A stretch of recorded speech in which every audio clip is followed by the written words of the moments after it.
ನಮಸ್ತೆ, ನಾನು ನಿಮ್ಮ ರೋಹಿಣಿ ಇಸ್ರೇಲಿಂದ ಮಾತಾಡ್ತಿದ್ದೆ. ನನಗೆ ತುಂಬ ಜನ ಪ್ರೈವೇಟಾಗಿ ಕಮೆಂಟ್ ಮಾಡಿದ್ದೀರಾ, ಇಸ್ರೇಲ್ಗೆ ಬರೋರಿಗೆ ಅಷ್ಟು ಖರ್ಚಾಗುತ್ತೆ, ಇಸ್ರೇಲ್ಗೆ ಬರೋರಿಗೆ ಇಷ್ಟು ಖರ್ಚಾಗುತ್ತೆ, ಆ ಟ್ರೈನಿಂಗ್ ಬೇಕು, ಈ ಟ್ರೈನಿಂಗ್ ಬೇಕು. ಹೌದು, ಅದೆಲ್ಲನೂ ಬೇಕು, ಖರ್ಚು ಆಗೇ ಆಗುತ್ತೆ. ಯಾಕೆ ಗೊತ್ತಾ?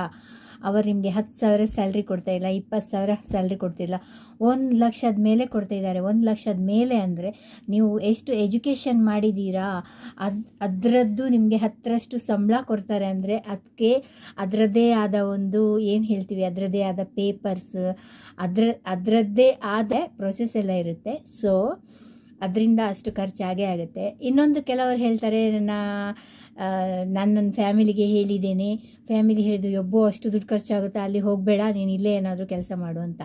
ನೀವು 1 ವರ್ಷದಲ್ಲಿ ದುಡಿಯುವಂಥ ದುಡ್ಡು ಇಲ್ಲಿ ನಿಮಗೆ 1 ತಿಂಗಳಲ್ಲಿ ಕೊಡ್ತಾರೆ ಅಂತ ಆದರೆ ನೀವು ಫ್ಯಾಮಿಲಿ ಮಾತು ಕೇಳಬೇಕಾ, ಅಲ್ಲ ನಿಮಗೆ ಏನು ಅನಿಸುತ್ತೋ ಅದನ್ನು ಮಾಡಬೇಕಾ? ಆ್ಯಕ್ಚುಲಿ ನಮಗೆ ಯಾರು ಹೆಲ್ಪ್ ಮಾಡಲ್ಲ, ಅದು ನೆನ್ಪಿಟ್ಕೊಳ್ಳಿ. ನಾವು ಫ್ಯಾಮಿಲಿನ ಬಿಟ್ಟು ನಮ್ಮ ಥರದಲ್ಲಿ ಯೋಚನೆ ಮಾಡಿ ನಾವು ಒಂದು ರೇಂಜಿಗೆ ಒಳ್ಳೆಯದಾಗಬೇಕು, ಒಂದು ರೇಂಜ್ ನಮ್ಮದು ಬೆಳೆಸಬೇಕು ಅಂತ ಇದ್ದರೆ ನಾವು ನಮ್ಮ ಮಾತನ್ನು ಕೇಳಿಕೊಂಡು ನಾವು ಬರಬೇಕಷ್ಟೇ. ಯಾವ ಫ್ಯಾಮಿಲಿನೂ ಅಷ್ಟು ದುಡ್ಡು ಖರ್ಚಾಗುತ್ತೆ ಅಂತ ಹೇಳಿದಾಗ ಎಲ್ಲ ಫ್ಯಾಮಿಲಿಯಲ್ಲೂ ಬರೋದು ಒಂದೇ ಮಾತು, ಬೇಡಪ್ಪ ನೀನು ಅಲ್ಲಿ ಹೋಗಬೇಡ, ಇಲ್ಲೇ ಕೆಲಸ ಮಾಡು ಅಂತ. ಹೌದು, ನಾವು ಅಲ್ಲೇ ಕೆಲಸ ಮಾಡಿದರೆ ಎಷ್ಟು ವರ್ಷ ದುಡಿದ್ರೂ ಅದು ದುಡಿಮೆ ಅಂತ ಸಾಕಾಗಲ್ಲ. ಅದಕ್ಕೆ ನಾನು ಹೇಳೋದು ಈ ಬೆಸ್ಟ್ ಐಡಿಯಾ ಏನಂದರೆ, ನೀವು ಎಲ್ಲರೂ ಯಾವ ಊರಿಗಾದರೂ ಹೋಗಿ, ನಾನು ಇಸ್ರೇಲ್ಗೆ ಬರಬೇಕು ಅಂತ ಹೇಳ್ತಾ ಇಲ್ಲ, ಯಾವ ದೇಶಕ್ಕಾದರೂ ಹೋಗಿ ಒಂದು 10 ವರ್ಷ ಒಳ್ಳೆ ದುಡ್ಡು ಮಾಡಿಕೊಂಡು ನಿಮಗೆ ಬೇಕಾದಷ್ಟು ಸಂಪಾದನೆ ಮಾಡಿಕೊಂಡು ನೀವು ಊರಿಗೆ ಹೋಗಿ ಏನಾದರೂ ಬಿಸ್ನೆಸ್ ಏನಾದರೂ ಮಾಡ್ಬೋದಲ್ವ. ಮತ್ತು ಫ್ಯಾಮಿಲಿ ಜೊತೆ ಯಾರಾದರೂ ಕಾಂಟ್ಯಾಕ್ಟಲ್ಲಿ ದುಡ್ಡೇನಾದರೂ ಕೇಳಿದರೆ ಅದು ನಿಮ್ಮದು ಫೇಲ್ ತೋರಿಸ್ತದೆ. ಯಾಕಂದರೆ ಅವರು ಆಮೇಲೆ ಹೇಳ್ತಾರೆ ನಿಮಗೆ, ನಾನು ಕೊಟ್ಟಿದ್ದರಿಂದ ಅವನಷ್ಟು ಮೇಲೆ ಹೋದ, ಇಷ್ಟು ಮೇಲೆ ಹೋದ ಅಂತ.